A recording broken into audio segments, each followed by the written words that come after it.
ನಿರಂತರವಾಗಿ ಮಳೆಯಾಗ್ತಾ ಇರುವಂತಹ ಹಿನ್ನೆಲೆಯಲ್ಲಿ ಉತ್ತರ ಕರ್ನಾಟಕ ಕೂಡ ತತ್ತರಿಸಿ ಹೋಗಿದೆ. ಮಳೆಯಿಂದಾಗಿ ರಣಭೀಕರ ಮಳೆಗೆ ಬೆಳಗಾವಿ ಜಿಲ್ಲೆ ತತ್ತರಿಸಿ ಹೋಗಿದೆ. ದೂದ್ಗಂಗಾ ವೇದಗಂಗಾ ನದಿಯಲ್ಲಿ ಒಳಹರಿವು ಹೆಚ್ಚಳವಾಗ್ತಾ ಇದೆ.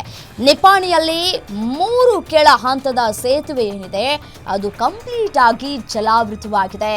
ಸೇತುವೆ ಮುಳುಗಡೆಯಾದಂತಹ ಹಿನ್ನೆಲೆಯಲ್ಲಿ ವಾಹನ ಸಂಚಾರವನ್ನ ಕೂಡ ಸ್ಥಗಿತ ಮಾಡಲಾಗಿದೆ. ಉತ್ತರ ಕರ್ನಾಟಕ ಭಾಗದಲ್ಲೂ ಕೂಡ ಭಾರೀ ಮಳೆಯಾಗ್ತಾ ಇದೆ. ರೆಡ್ ಅಲರ್ಟ್ ಕೂಡ ಘೋಷಣೆ ಮಾಡಲಾಗಿದೆ. ಮುಂದಿನ ಅಂದ್ರೆ 23ನೇ ತಾರೀಕಿನವರೆಗೂ ಕೂಡ ಮಳೆ ಹೆಚ್ಚಾಗುವ ಸಾಧ್ಯತೆ ಇದೆ ಅಂತ ಹೇಳಿ ಹವಾಮಾನ ಇಲಾಖೆ ಮುನ್ಸೂಚನೆಯನ್ನ ಕೂಡ ಕೊಟ್ಟಿದೆ. ಈ ಬಾರಿ ಮಳೆಯಿಂದಾಗಿ ಸಾಕಷ್ಟು ಅವಾಂತರಗಳು ಕೂಡ ಸೃಷ್ಟಿಯಾಗುವ ಸಾಧ್ಯತೆ ಇದೆ. ಈಗಾಗಲೇ ಹಳ್ಳ ಕೊಳ್ಳಗಳು ನದಿಗಳೆಲ್ಲವೂ ಕೂಡ ತುಂಬಿ ಹರಿತಾ ಇದ್ದಾವೆ. ಸೊ ಹಾಗಾಗಿ ಬೆಳಗಾವಿ ಜಿಲ್ಲೆಯಲ್ಲಿ ದೂದ್ಗಂಗಾ ವೇದಗಂಗಾ ನದಿಯಲ್ಲಿ ಒಳಹರಿವು ಹೆಚ್ಚಳ ಆಗ್ತಾ ಇದೆ. ದೃಶ್ಯದಲ್ಲೂ ಕೂಡ ಗಮನಿಸ್ತಾ ಇದ್ದೀರಿ ಯಾವ ರೀತಿಯಾಗಿ ಮೈದುಂಬಿ ಹರಿತಾ ಇದೆ ದೂದ್ಗಂಗಾ ಅಂತ ಹೇಳಿ.